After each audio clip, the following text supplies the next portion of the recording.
Welcome back दोस्तों। Episode की शुरुआत में हम देखते हैं ली किंग यांग को और वो चेंग जियाओ से कहता है अपने अभी clan king steel frame sect के ग्लोरियस पास्ट के बारे में बात की, लेकिन अब इसके क्या फायदे। अभी कैंगसेंग लीडर बोल्ड अपने मन में कहता है यांग सिटी का नंबर 1 जीनियस इसने कैसा सवाल पूछा।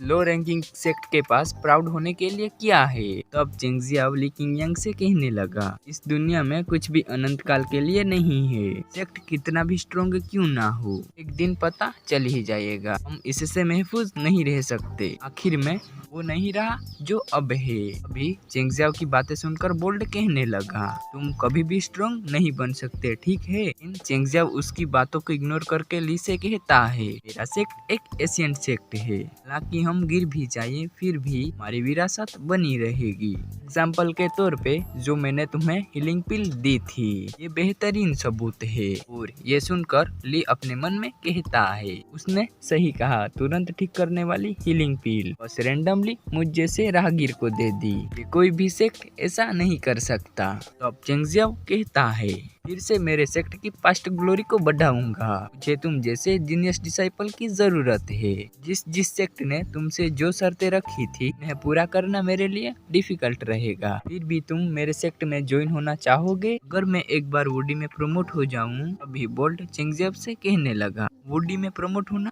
बेवकूफों की तरह बकवास बातें करने की तुम्हारी हिम्मत कैसे हुई, तुम्हें बिल्कुल भी अंदाजा नहीं है। पर टाइगर रोड सेक्टर लीडर भी कहने लगा स्टारफॉल कॉन्टिनेंट में सबसे स्ट्रॉन्ग कल्टीवेशन स्टेज वुडी को मानी जाती है। प्रमोट होने के बाद सभी लोग आपकी रिस्पेक्ट करेंगे जैसे कि कोई इमोर्टल हो। लेकिन तुमने तो सिर्फ 5th डेन पल्स ओपन करने के साथ कितने घमंडी भी हो। और वो सभी लोग चेंग जियाओ पर हंसने लगे। तब Lee clan king steel frame sect में ज्वाइन होने के लिए राजी हो गया। फिर चेंग जियाओ ली का पूरा बायोडेटा लिखकर कहता है ठीक है, अब मैं मेरी लीडर की सील लगा देता हूँ। आज से तुम मेरे सेक्ट के डिसाइपल बन गए हो। अभी वहाँ पर डिंग डिंग आकर कहने लगी कांग्रेचुलेशन होस्ट, आपने फिर से साइड मिशन कंप्लीट कर लिया, साथ 5 कंट्रीब्यूशन पॉइंट भी हासिल कर लिए। हमारे पास अब 3 मेंबर हो गए। ऐसा कहकर डिंग डिंग वहाँ से चली गई। ली डिसाइपल के तौर पे चेंग जियाओ को ग्रीट करने लगा। इस पर क्यान चेंग जियाओ को धकेल कर कहने लगी और सीनियर सिस्टर का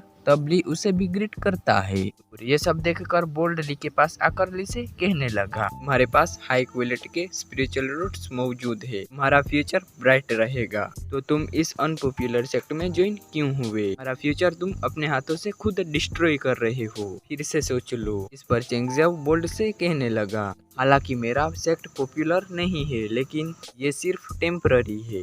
मैं तुमसे आज ये कहता हूँ कि 3 साल के भीतर हम डेफिनेटली तुम्हारे कैंगसेंग सेक्ट को सरपास कर लेंगे। तुम सिर्फ इंतजार करो। सेक्ट को फेमस होने के बाद मैं तुम्हारे फेस पर एक थप्पड़ लगाऊंगा। और ये सुनकर बोल्ड अपनी पावर्स को एक्टिवेट करके कहता है कैंगसेंग सेक्ट से आगे मैं हमारे बीच की दूरी जाननी होगी। वो अपना हैंड आगे की ओर ला ही रहा होता है कि अभी ली उसका हैंड पकड़ के कहता है एल्डर बोल्ड प्लीज मेरे लीडर को परेशान मत करो। इस पर बोल्ड कहता है मैं उस दिन का इंतजार करूंगा। और वो वहाँ से जाने ही लगा था कि फिर से उसके पास आकर कहने लगा इसके अलावा मेरा सरनेम बोल्ड नहीं है। अब वहाँ पर कोई पर्सन आकर उससे कहने लगा एल्डर बोल्ड प्लीज रुक जाओ। और ये सुनकर बोल्ट उस पर्सन पे भड़कते हुए कहने लगा फिर से किस बेवकूफ ने ये बोला? और मैंने कहा ना मेरा सरनेम बोल्ड नहीं है। फिर ली किंग यांग का फादर आके कहता है मेरा बेटा किंग यांग यंग और इग्नोरेंट है।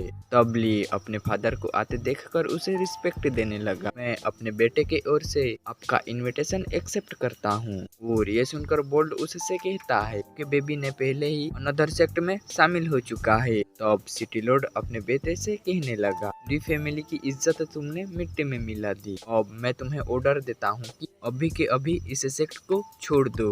पर ली अपने फादर से कहने लगा डैड आपने मुझे सिखाया है कि ईमानदार कैसे बनना है। मैं clan king steel frame sect में शामिल होने के बाद कैसे छोड़ सकता हूँ? इसकी ये सब बातें सुनकर ली का फादर बेहोश होने लगा। तभी बोल्ड उसे संभालते हुए कहने लगा मिस्टर ली फादर की सेवा पहले आती है। इतने डिसओबीडिएंट कैसे हो सकते हो?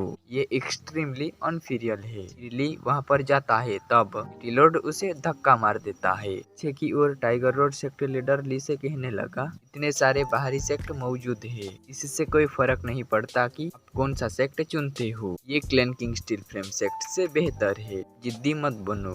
इसकी बातों को सहमति देते हुए लॉन्ग नाइफ सेक्ट लीडर कहता है, हाँ तुमने सही कहा मास्टर ली, अगर कुछ गलत हो जाए तो एक बेटे के नाते तुम्हें जिंदगी भर अफसोस रहेगा। दूसरी ओर चेंग जियाओ उन सभी की बातें सुनकर अपने मन में कहता है, 10 मुनाफेकों का एक टोला ये लोग ली फैमिली के लिए कर रहे हैं और ये लोग ट्रेस सेक्ट को नहीं देखना चाहते।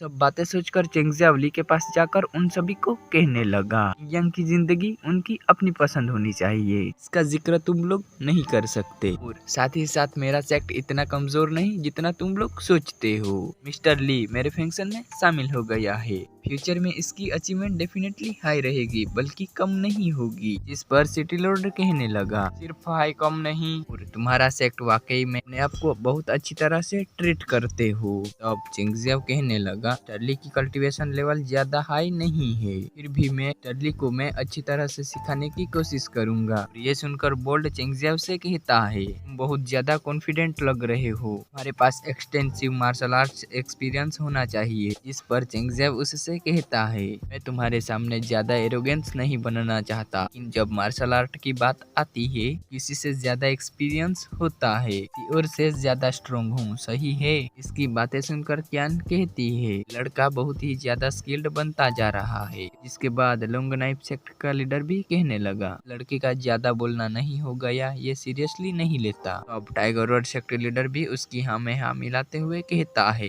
मैं खुद को पागल होने से नहीं रोक सकता हूँ। अभी सिटी लॉर्ड चेंग जियाओ से कहने लगा, मैं तुमसे एक एडवाइस मांगना चाहता हूँ, मेरे से क्या एडवाइस मांगना चाहते हो, मैं तुम्हें जरूर सिखाऊंगा। फिर सिटी लॉर्ड कहता है, किंगयांग सिटी में स्वॉर्डमैनशिप की एक बुक है, से 9 स्टाइल ओवरलैपिंग वेव स्वॉर्ड कहा जाता है। इसमें टोटल 9 मूव्स हैं। पहले 8 मूव्स की प्रैक्टिस करना आसान है, लेकिन लास्ट फॉर्मूला तुम्हें खुद ही डिटेक्ट करना होगा, क्योंकि तुम्हारे पास मार्शल आर्ट्स का एक्सपीरियंस है और आपको पोज का अंदाजा लगाने की काबिलियत होनी चाहिए। ये सब बातें सुनकर दूसरी ओर टाइगर रोड सेक्ट लीडर हंसते हुए अपने डिसाइपल से कहता है, मास्टर ली इतने चतुर हैं कि 2 साल से भी ज्यादा वॉरियर्स 9 स्टाइल ओवरलैपिंग स्वॉर्ड की प्रैक्टिस करते आए हैं और इसने 1 मिलियन साल तक प्रैक्टिस की, फिर भी लास्ट मूव को फिगर आउट नहीं कर सकता। तो फिर सिटी लॉर्ड चेंग जियाओ से कहने लगा, मूव को फिगर आउट कर सकते हैं तो साबित करो, वरना मेरे बेटे को हमारे सेक्ट से एक्सपेल कर दो। पर चेंग जियाओ कहता है, मैं स्वॉर्डमैनशिप की लास्ट मूव को फिगर आउट करके रहूंगा, इतना भी मुश्किल नहीं होगा। ऐसा कहकर वो फिर सलमोल में आकर डिंग से कहने लगा, मॉल में कोई ट्रेजर मौजूद है, उन सभी को दिखाना चाहता हूँ, इससे कोई फर्क नहीं पड़ता कि आपका कंट्रीब्यूशन पॉइंट कितना है। ये सुनकर डिंग उससे कहती है, आपके पास सिर्फ कंट्रीब्यूशन का 20 पॉइंट मौजूद है, आप अपनी प्रोफाइल देख सकते हैं। पर चेंग जियाओ अपनी प्रोफाइल देखकर कहने लगा, टर्म ऑफ एलिमेंट्री को यूज करने के बाद अपने ओपोनेंट के मार्शल आर्ट के बारे में हम जानकारी प्राप्त कर सकते हैं। हाँ ये सही रहेगा। और वो एक टेलिस्मान खींच लेता है। फिर डिंग अनाउंसमेंट करते हुए कहने लगी, कांग्रेचुलेशन होस्ट, आपने कंट्रीब्यूशन के 10 पॉइंट गंवा दिए। और चेंग जियाओ उस टेलिस्मान को क्रश करते हुए कल्टीवेशन करने बैठ गया। कल्टीवेशन करने के थोड़ी ही देर बाद वो फिर से यंग सिटी में चला आया और आते ही सिटी लॉर्ड से कहने लगा, मैंने कभी भी 9 स्टाइल ओवरलैपिंग स्वॉर्ड की बुक नहीं देखी। पर सिटी लॉर्ड बुक देते हुए कहने लगा, मास्टर जॉन तुम इसे स्टडी कर सकते हो। वो बुक लेकर इतनी तेजी से पन्ने पलटाता है कि ये देखकर टाइगर रोड सेक्ट का डिसाइपल कहने लगा, कितनी जल्दी पन्ने पलटाता है, फिर ये क्या सीखेगा। अब चेंग जियाओ को ऐसा करते हुए देखकर सिटी लॉर्ड भी कहने लगा, तुम शब्दों का उच्चार क्यों नहीं करते। इस पर चेंग जियाओ उससे कहता है, मुझे मेरे सेक्ट का फौलादी शख्स बनना है। और उसी के साथ ये वाला एपिसोड हो जाता है खत्म। तो मिलते हैं इसी नए एपिसोड के साथ, तब तक के लिए जय हिंद, वंदे मातरम।